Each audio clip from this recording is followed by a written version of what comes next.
Well, while my steaks are cooking away,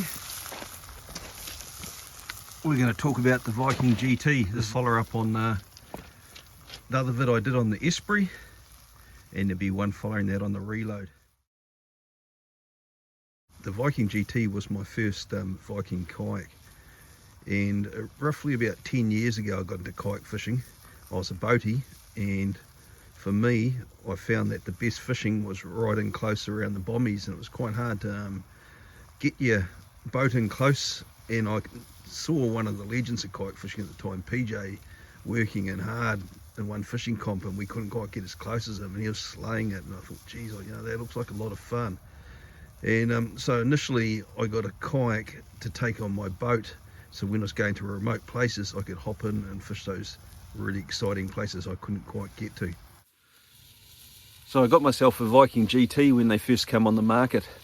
The GT was advertised as being ideal for mothership trips, being nice and short, but it had the practical fishing ability. Like, it had the tackle pod that you can just pop in, so your fish finder and transducer was all included as one.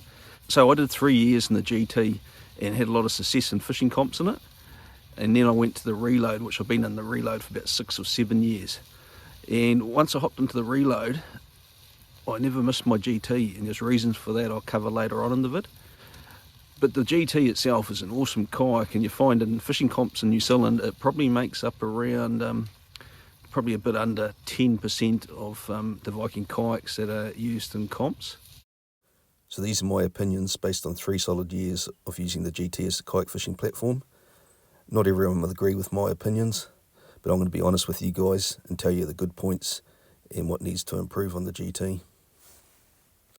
So if you're in the market to buy a GT and you're looking at the price point of around 2,200 New Zealand dollars, that's the same price as the Viking 400. So you're going to be trying to toss up which one of the two is a better kayak for me.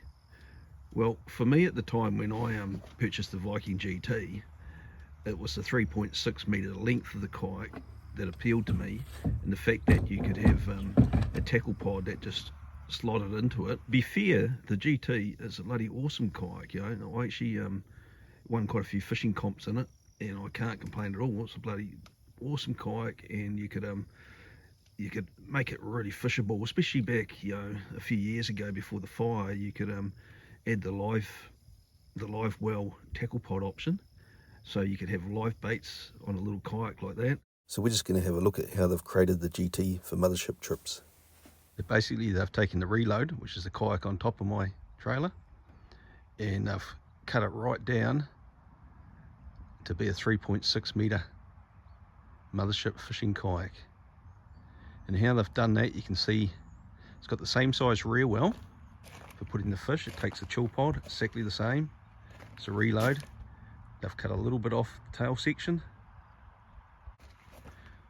They've taken a lot of the fishability off just in the back here, so it's got 2 rod holders instead of what you got in the Reload, the ability to have 4 or 5 rod holders, plus these wells for storage. The actual cockpit for sitting in, the Reload's 1360mm and the GT's 1330, so there hasn't been a lot trimmed off that, so it's kept that comfort. So it's got a little stubby nose, but like a whitewater kayak, compared to the design on the Reload, which is more like a sea kayak.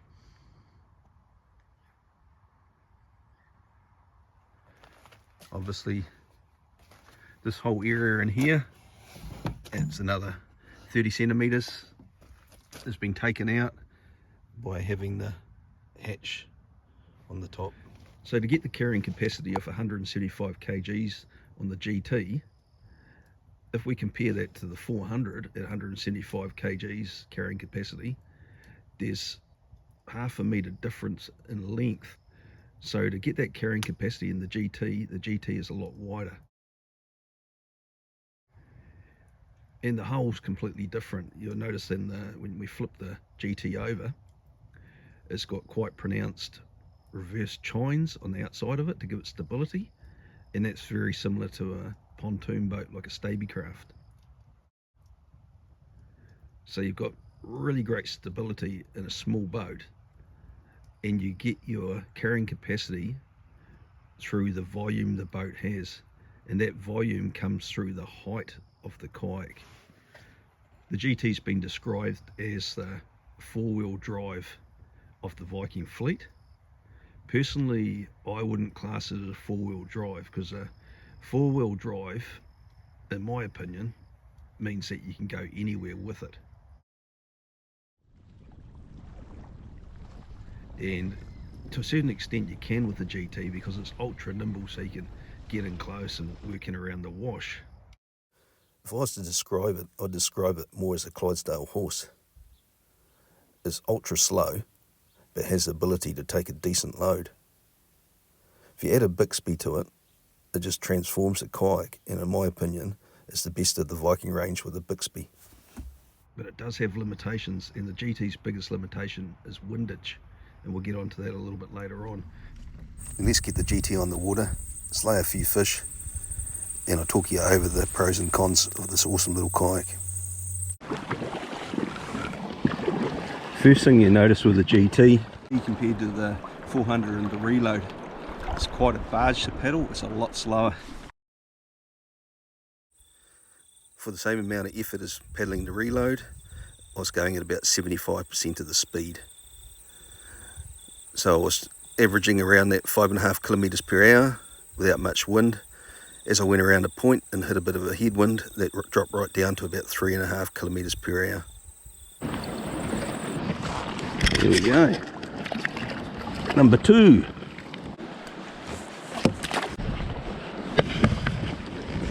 It's where the GT really excels. Soft baiting in close along the coast.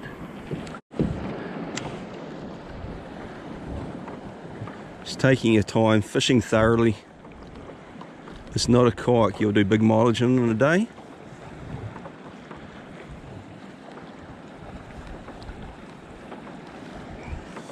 When I used to fish solely out of the GT, my normal day's fishing would be roughly around 10 to 12 kilometres covered. One of the advantages of the GT, chill pod's nice and easy to put fish in.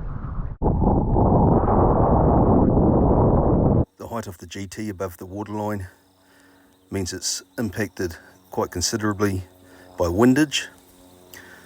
This was really brought home to me on a fishing comp I did about 5 or 6 years ago with Shane Wills, and we're both fishing up north together on quite a windy day, 30 to 40 knots.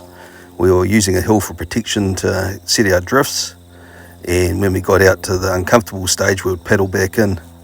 We had the same drogues, and Shane was in a reload, and I was having to reset my drift 3 times as often as he was.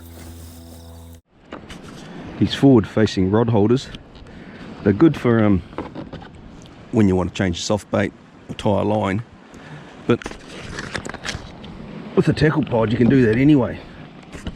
So they, at the moment, they don't serve a lot of purpose. If you were anchored and stray lining, they'd work for that. But for reverse paddling out of the wash, when you hook onto a good fish, it's impossible. They're right in the paddle stroke, so not a lot of use for that. One, and this is where I'm missing my ability to reverse out of the wash here, because it's quite a tricky little spot. I'm about to go on the rocks. At least with this kayak you can easily manoeuvre the rod around the front.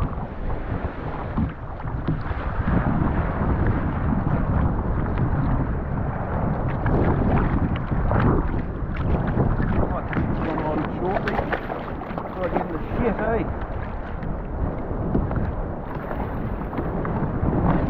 Start paddling.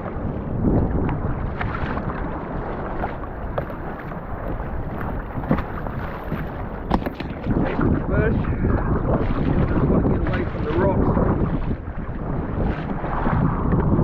Nice little shelby.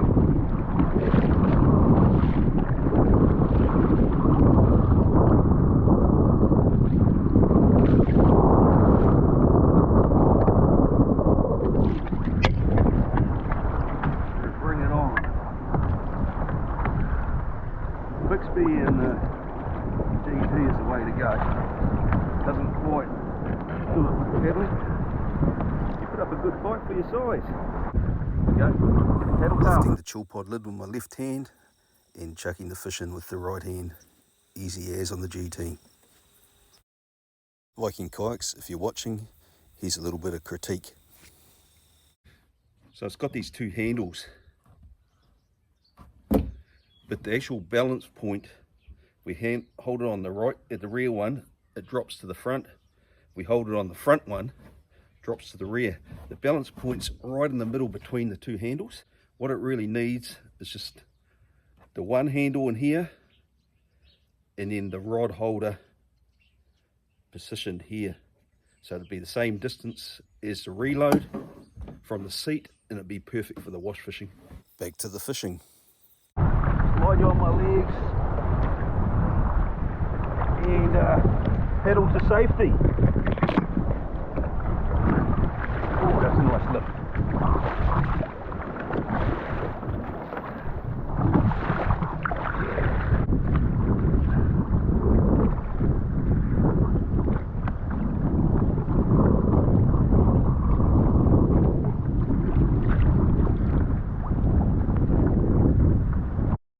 What about surf flies?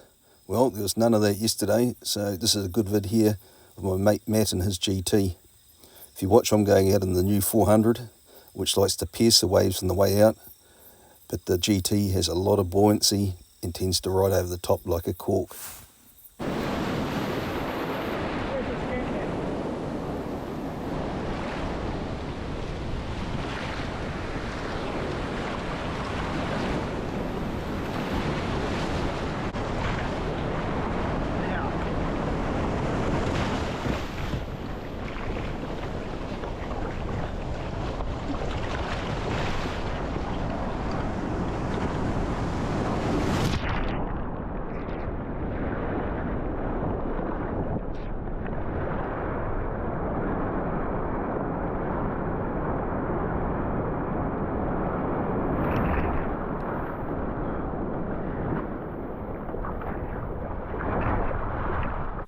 The extra lift and volume of the GT makes it way better for going out through the surf, but it's a completely different story coming in.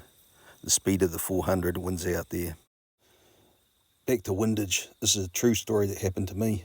This can happen on any kayak, but it's more likely to happen on a kayak with a lot more volume above the waterline. On this particular day, I was paddling my GT and fishing around a headland, unaware that the wind had picked up as much as it was. On my way back, I rounded the headland and physically couldn't make any ground paddling into the wind. I had to backtrack, turn the kayak around and decide to take the long way back or wait it out. In the process of turning, the wind picked the GT up and flipped me out. It took me a few attempts to get back on the kayak and paddle back with the wind behind me into a little bay where I dried my gear out and got my thought processes together. It was either wait till the wind dropped off or paddle with the wind behind me to the next big bay. Talk about glad to see the truck. It was a 55-minute walk over the hill. It's the first for me, don't want to ever have to do that again. So there you go, guys, that's my review of the Viking GT. It's an awesome little kayak, but just beware of the windage issues in high wind situations. When it comes down to making a decision, if you're looking at the Viking 400 and the Viking GT at the same price point, if you love paddling, I'd go the 400. If you like a bit of assistance from an e-motor, then the GT is the way to go, and add a Bixby to it. Cheers guys, thanks for watching, and we'll catch you in the next vid.